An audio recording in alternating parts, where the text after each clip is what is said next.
Hi, friends. It's Teacher Alice here. We are broadcasting Mountain School from the Fairy Kitchen today. We're going to do a project today in the Fairy Kitchen. I like to work out here so I can use mud and things that I find in my backyard. But before we start, I want to show you something that I found a while ago.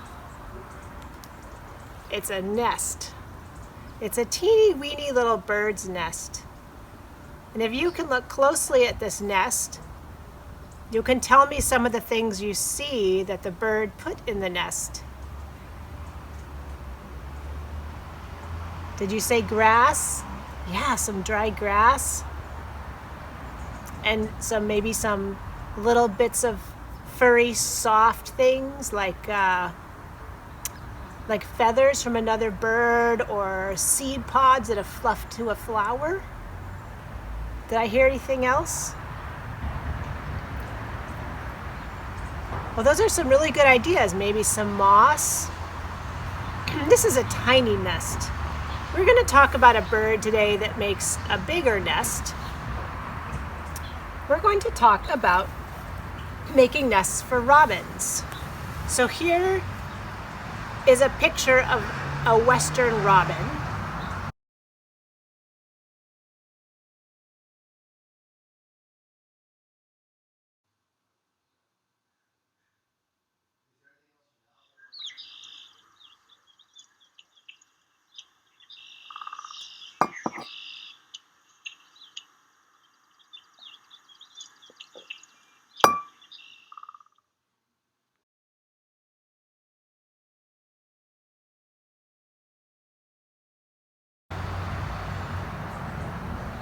Hey, welcome back.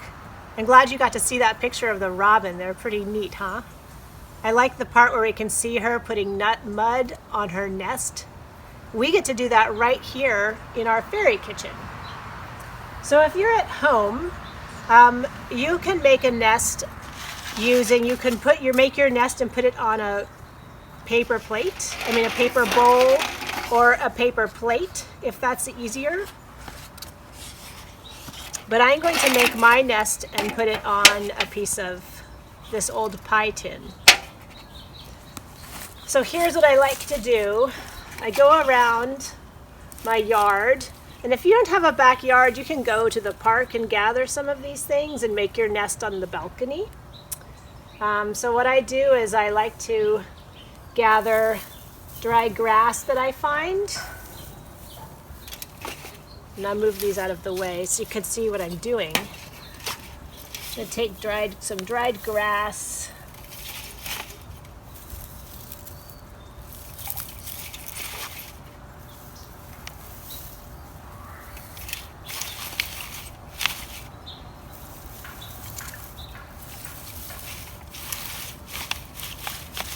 Then I'm going to add some sticks that I have to make my nest maybe stronger.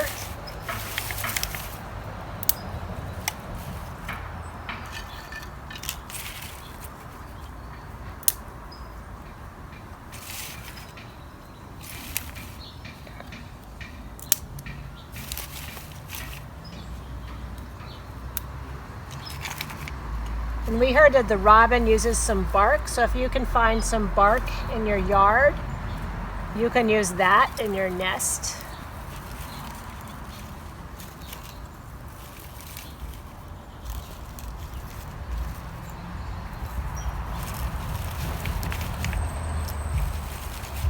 And I have some of these in my fairy kitchen here. These are some old fern leaves. Those might be nice in my nest.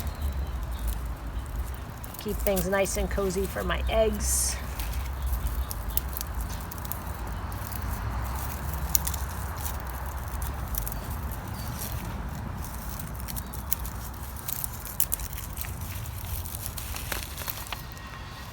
I'll put some more bark on the bottom of it where the eggs will go.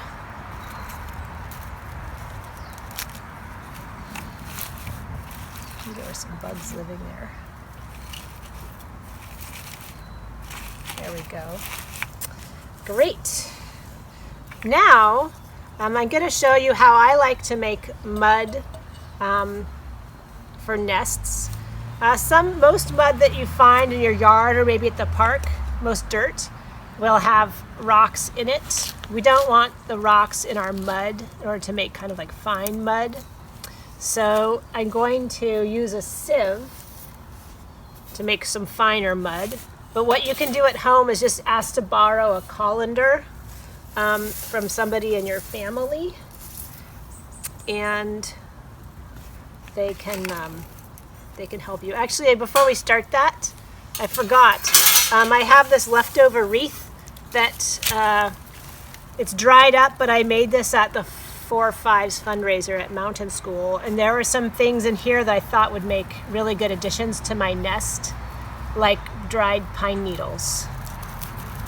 So if you have a dried up wreath from the Mountain School fundraiser, or just from Christmas or something, or the solstice holiday sitting around, you can use this to add things to your nest.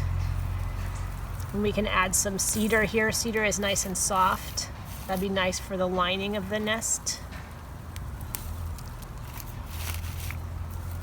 All right. Thanks, 4-5's. This was really helpful. Okay, back to making mud.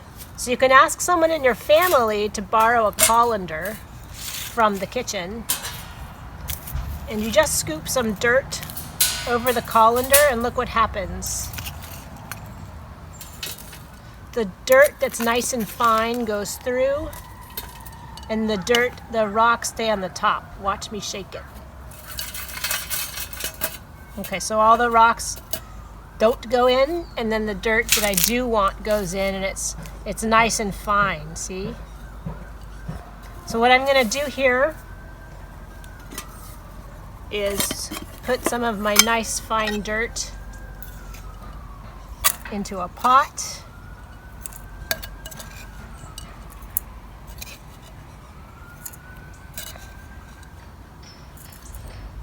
And I'm going to add some water.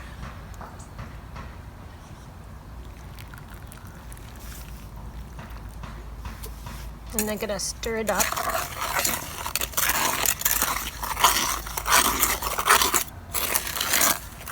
It's a little wet. It looks like I might need a little more dirt for my mud here.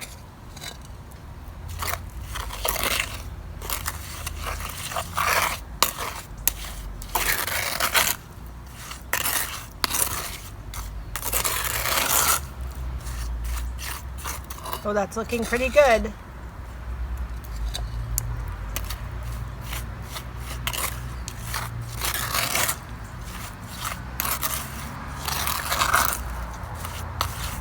All right, this looks a lot like the mud that we saw in the video.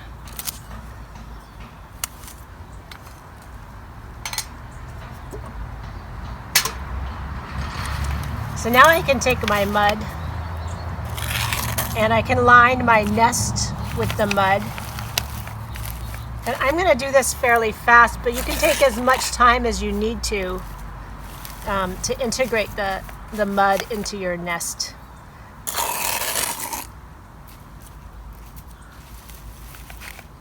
See, it kind of makes like a bowl shape in the middle.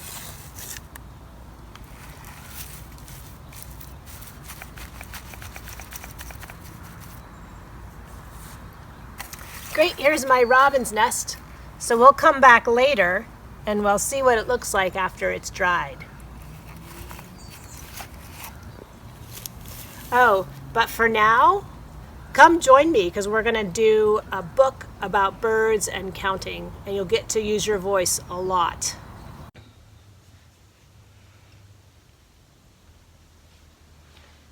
This book is called Birdsongs by Betsy Franco and Steve Jenkins. And you can see at the bottom here, I have 10 eggs lined up. This is what they look like. And this book is a counting practice book.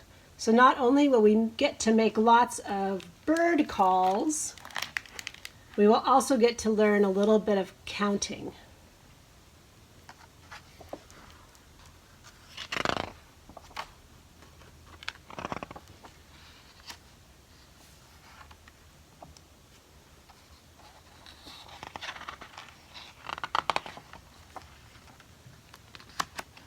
Now the book starts at a certain time of day.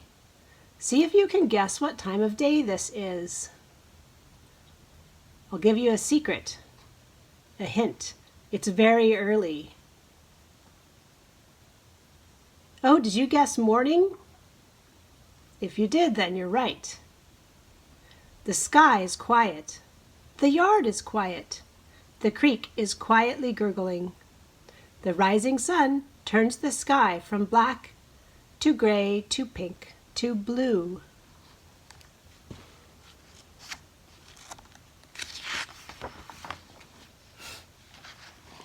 In the front yard, a red-headed woodpecker is working on a hole-pocked pine tree.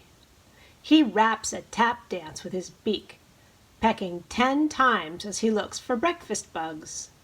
And the noise he makes is tat. So you can say that along with me, and you can follow my finger to the eggs. We'll go through 10 tats. Tat, tat, tat, tat, tat, tat, tat, tat, tat, tat. And let's count our eggs. We have 1, 2, 3, 4, 5, 6, 7, 8, 9, 10. However, we are going to take away 1 egg from the beginning for the next page.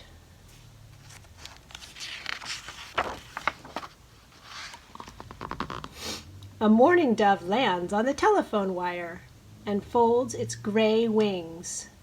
And if you go to mountain school and you live in Santa Clara Valley, you want to keep an eye out for mourning doves. We have lots of them. More doves find places in line. Then they dive down to share the sunflower seeds under the bird feeder, cooing to one another 9 times. Here's what the coo sounds like. Coo, coo. So let's do it together.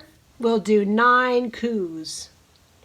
Coo, coo, coo, coo, coo, coo, coo, coo, coo. And that was 9 times. Let's count them out. 1, 2, 3, 4, 5, 6, 7, 8, 9. We're going to take 1 from the beginning. Now we have 8 for the next page. A flutter, a flurry, flapping of hungry house sparrows. The sparrows crowd around the bird feeder and poke one another out of the way, filling the air with 8 sharp notes. Each one wants to be first in line. And the sound that the house sparrow makes is chip. So let's do 8 chips, counting on our eggs. Chip, chip, chip, chip, chip, chip, chip, chip. Well done. Now let's count how many eggs we have. 1, 2, 3, 4, 5, 6, 7, 8. Let's take 1 away for the next page.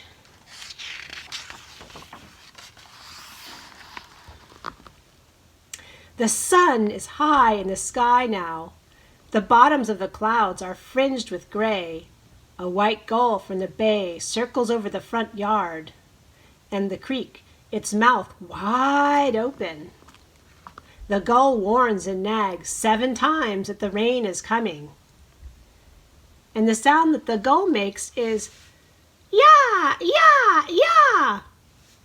So let's do 7 of those together.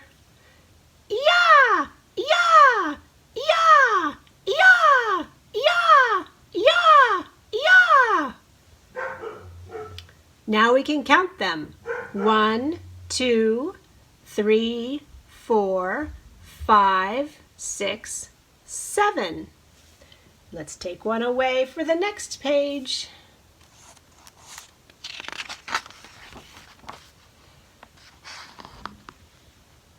Ah, the chickadee. A black-capped chickadee chimes in 6 times from a branch on the apple tree. More and more chickadees join her until the tree looks like a candelabra. They fly off in mid-song when the tabby cat starts climbing. And the sound the chickadee makes is dee, dee, dee. So let's do that 6 times. Dee, dee, dee, dee, dee, dee. Great, let's count how many times you did that. 1, 2, 3, 4, 5, 6. Oh, we have 6. If we take away 1, we have 5 eggs left. Let's see what bird is next. A short rain shower. Dressed in shiny green suits, mallards in the creek discuss the weather. And if you go to mountain school, you could see mallards very easily at Vasona Park. The gull was right, they say, quacking 5 times in agreement. I bet you guys can help me do 5 quacks. Quack, quack, quack, quack, quack. Very good. I have 5 eggs left. Should we count them? 1, 2, 3, 4, 5. Let's take away 1 from 5 to make 4 eggs. And see who's next. Oh, the crow. It says this is a crow, but actually if you look at its beak, it's a little curved, which is normally the beak of a western raven, which is more the kind of dark, big black birds you would see around Mountain School or Santa Clara County. A crow listens in, tottering along the creek fence when he takes off. He looks too large to fly, but his broad black wings carry him up as he squawks 4 times. And the crow and the raven sound like this. Caw! Caw! So let's try it. Caw! Caw! Caw! Caw! Good cawing. Let's count how many times we did that. 1, 2, 3, 4. I'm going to take away 1 from 4, which makes 3. Who do you think the next bird is? Let's find out. Oh, it's the robin. If some of you were with me earlier, you may have made a robin's nest, or at least learned how to make one, with sticks and grass and mud. The sun is low now, back on the maple tree next to the house. The robin, heavy with eggs, settles herself into her nest of bark and grass. She softly sings 3 notes. And the sound the robin makes is tut. So let's do that 3 times. Tut, tut, tut. And that was 1, 2, 3. Oh, 1 less egg. We have 2 left. Late for dinner, a thrasher struts around the garden. He digs at the ground under the bushes with his curved bill. He congratulates himself 2 times when he finds a patch of ants and grubs. The sound he makes is chuck. So we'll do that twice. Chuck. Chuck. That was 1, 2. Oh, now we only have 1 egg left.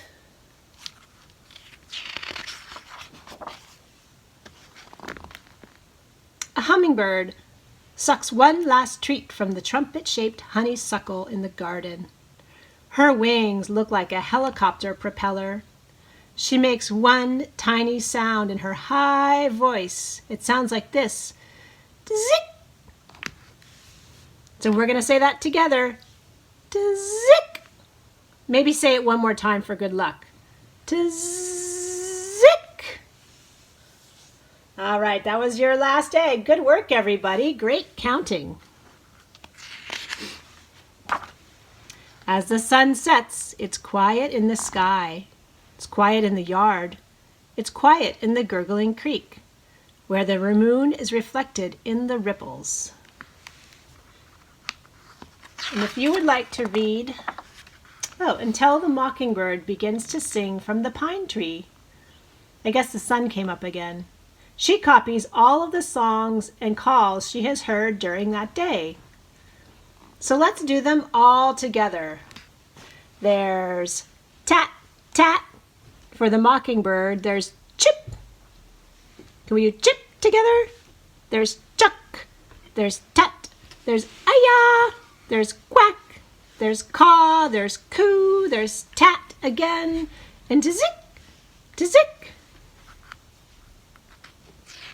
And just so you know, mockingbirds are birds who sing everybody's song. They don't just sing their own song, they sing all the songs.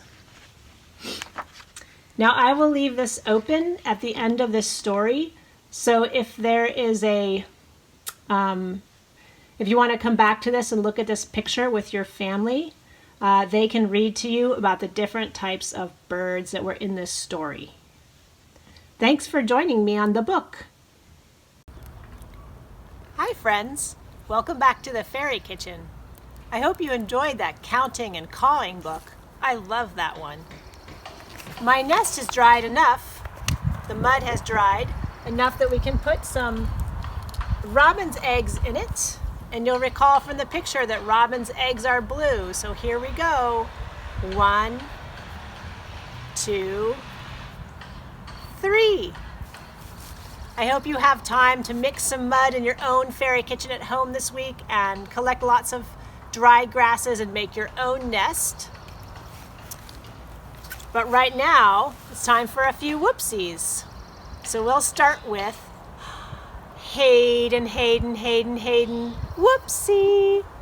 And Simon, Simon, Simon, Simon, Simon, whoopsie. And Emma, Emma, Emma, Emma, Emma, whoopsie. And Elena, Elena, Elena, Elena, Elena, whoopsie. Goodbye, it's been a nice day. Goodbye, it's time to say goodbye. I'll see you next visit when you tune back into our nursery time.